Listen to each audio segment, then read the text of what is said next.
It's been an interesting time in my life. As we grow older, we begin to see the world differently.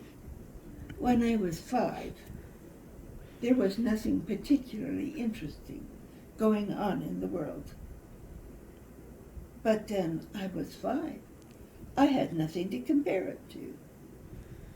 When I was 25, that was an interesting time.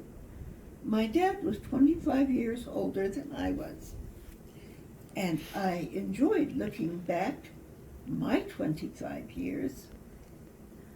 But he put his arm around me one day and he said, "Do you know how much I love you?" And I said, "A lot." And he said, I was holding a new baby. He said, "Do you know how much you love that baby?" And I said, "Yes." He said, "I love that baby 25 years more than you do." Sounds like something Grandpa would And say. I mean, it made me laugh, and it was just my dad. He was that way. But when you reach my age, now there isn't a lot I can look forward to. I'm kind of stuck being unable to walk around. But you look back, and as I have been looking back, I have seen life very differently. I remember when I first saw my husband, I was 15 years old.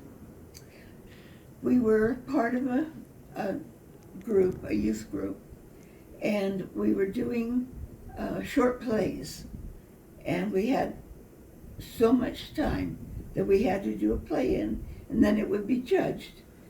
And we would move from one building to the next building until each one had presented.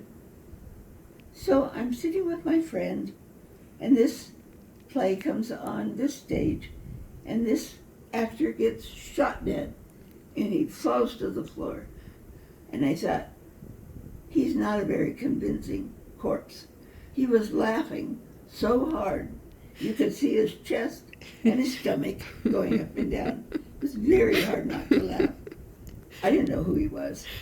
I love this story. But it turns out, when he was all done and that particular one was over, I turned to my girlfriend and I said, "You know what, Jeanette? I'm going to marry him." And she laughed, and she thought it was so funny. I didn't laugh.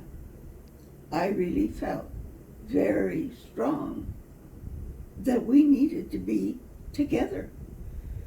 Well, it wasn't exactly a roses courtship. No. In fact, he fought it hard. Yeah. And I was really young. He was 3 years older than I was, which was fine. I didn't want to date these young kids. But as we dated, we had time to do interesting things. We danced. His brother and I were dancing partners, and we were used as a demo couple.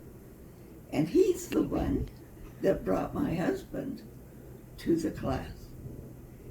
And our dance teacher decided she would divide John and I up because we had been dancing together for enough years. We really didn't have to pay much attention, and we had a tendency to talk. So she split us up, and she put me with my husband, who, I must tell you, was not a dancer.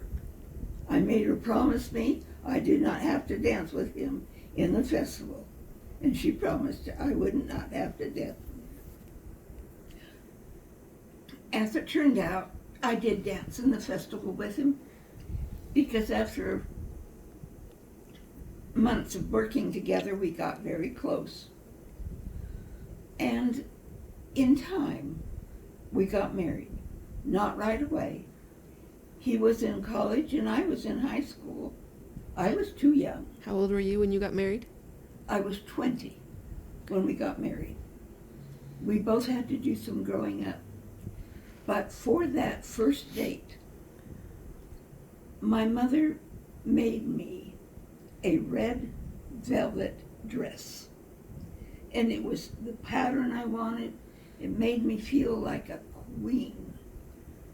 And that red dress was my greatest memory because I was so excited.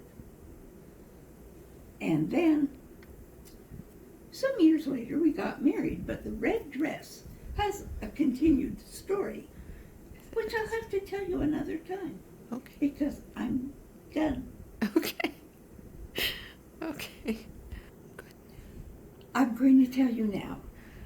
The red dress was a symbol, in a way, of our romance. When we got married, I still had the red dress, but we were pregnant rather quickly, and when it came time for the New Year's dance, which was the one I wore the red dress for first, it wouldn't fit me. Was this your anniversary? It was Christmas, Okay. and the dance was the New Year's. So my husband took my sister, and they bought a red outfit, red velvet outfit. Well, that memory has been dear, but that red velvet dress has stayed a long time. When our oldest daughter was about 7 or 8, she needed a costume. And we didn't have a lot of money in those days. So I took my red velvet dress and I cut the skirt off and I made a cape. And she went as Little Red Riding Hood in that. And it was tucked away again in its cedar chest.